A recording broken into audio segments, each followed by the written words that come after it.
Assalamualaikum warahmatullahi wabarakatuh. Bismillah walhamdulillah. Allahumma salli ala sayyidina Muhammad wa ala ali sayyidina Muhammad al-mab'uts rahmatan lil alamin. Amma ba'd. Ada kisah yang saya angkat dari bukunya Ustadz Yusuf Mansur. Tertuang sebuah kisah. Di sebuah kampung ada salah seorang ustadz, salah seorang tokoh sesepuh yang kalau ada orang hamil di luar nikah di kampung itu, beliau langsung menuju masjid dan mengumumkan kepada jamaah bahwa fulanah binti fulan sudah hamil 3 bulan. Sekian waktu ada kejadian lagi, umumkan lagi, fulanah binti fulan sudah hamil 7 bulan. Ini kelakuan bikin malu kampung kita, bikin malu desa kita. Dan itu terdengar di seluruh kampung, di seluruh desa. Karena pakai tuas speaker. Hingga di suatu waktu, seperti halilintar menghantam kedua pendengarannya. Petir di siang bolong menghantam kedua telinganya. Ternyata anak putri kesayangannya juga hamil di luar nikah. Beliau bermenung, beliau berfikir, bermunajat sekaligus kepada Allah Subhanahu wa taala. Apakah selama ini cara yang disampaikan sudah benar untuk dakwah lillahi ta'ala, ataukah diri beliau terjebak pada kebencian kepada sosok pribadi seseorang yang memang sedang melakukan dosa besar atau sudah melakukan dosa besar, yakni zina. Dan kesimpulannya, Pak Ustadz di sesepuh kampung itu kemudian tidak lagi berani mengumumkan, bahkan menyebarkan dari satu mulut ke mulut yang lain, memberitakan kalau ada fulanah binti fulan yang hamil di kampung itu di luar nikah. Tidak berani lagi mengumumkan. Dan beliau berpendapat, ternyata ujung-ujungnya itu bukan sebuah dakwah, tetapi malah mempermalukan seseorang di depan banyak orang. Kita baca sebuah hadis an Mu'adz bin Jabal, dari Mu'adz bin Jabal. Beliau berkata, qala Rasulullah sallallahu alaihi wasallam, Rasulullah sallallahu alaihi wasallam bersabda, man abbara akhahu bizambin, siapa orang yang mengejek saudaranya bizambin karena melakukan suatu dosa, lam yamut hatta ya'malahu, maka orang itu tidak mengalami kematian kecuali dengan mengalami pula apa yang menjadi bahan ejekannya itu. Jadi apa yang dosa yang menjadi ejekannya akan teralami pula oleh orang itu. Rawahu Tirmidzi, hadis riwayat Imam Tirmidzi, dan bisa kita baca antara lain di Bulughul Maram, di hadis-hadis terakhir di buku Bulughul Maram.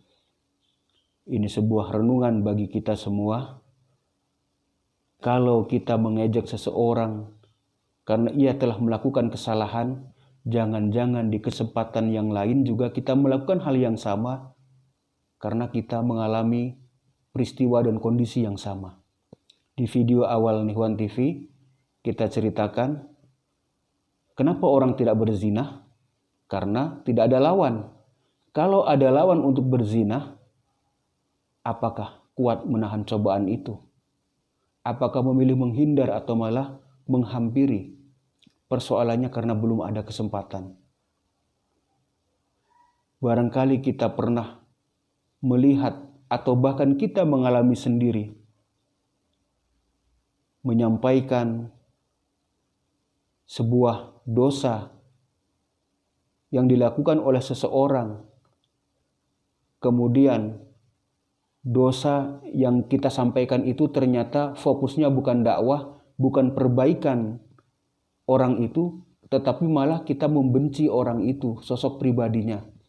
Dan di kesempatan yang lain kita juga melakukan hal yang sama.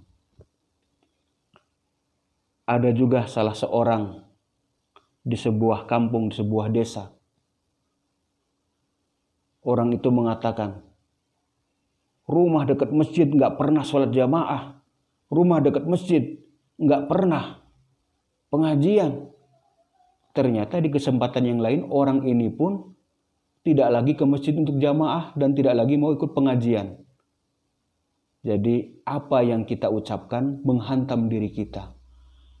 Hinaan tertentu pada orang akan menghantam pula hinaan itu kepada diri kita. Kalau saya pribadi meyakini iya, orang yang suka menghina seseorang karena dosanya boleh jadi suatu saat sangat besar prosentasenya. Dan bahkan memang begitulah kenyataannya. Kita akan mengalami apa yang kita hinakan. Kita akan mengalami apa yang kita ejek dan berbalik menghantam diri kita sendiri. Yang sudah berlalu biarlah menjadi hikmah, menjadi ibrah, menjadi pelajaran. Yang belum jangan kita lakukan, jangan kita ulangi, jangan kita lakukan. Insya Allah bisa.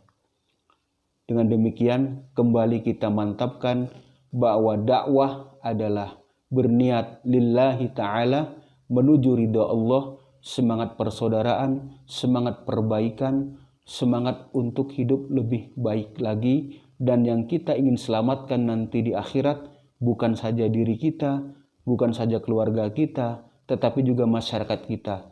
Sebagaimana Nabi Muhammad SAW, beliau masih belum nyaman kalau beliau sendiri yang masuk surga. Tapi seluruh alam beliau inginkan masuk surga. Dan semua orang akan masuk surga kecuali yang menolak. Berarti menolak kebenaran adalah menolak juga untuk ke surga. Insya Allah hidup kita lebih baik. Mari kita tata hati kita, tata pikiran kita, tata tindakan kita menuju level yang lebih baik lagi, menuju level yang lebih hasan lagi, menuju level solih. Dan kita juga sangat mungkin pernah mengalami hal-hal seperti itu. Jangan sampai terulang mengejek seseorang karena perbuatan dosa yang telah dilakukannya. Tapi mari kita ambil ibrah, ambil hikmah. Kita jangan sampai melakukan apa yang dia lakukan sambil kita menasihati dengan semangat persaudaraan. Terima kasih. Assalamualaikum warahmatullahi wabarakatuh.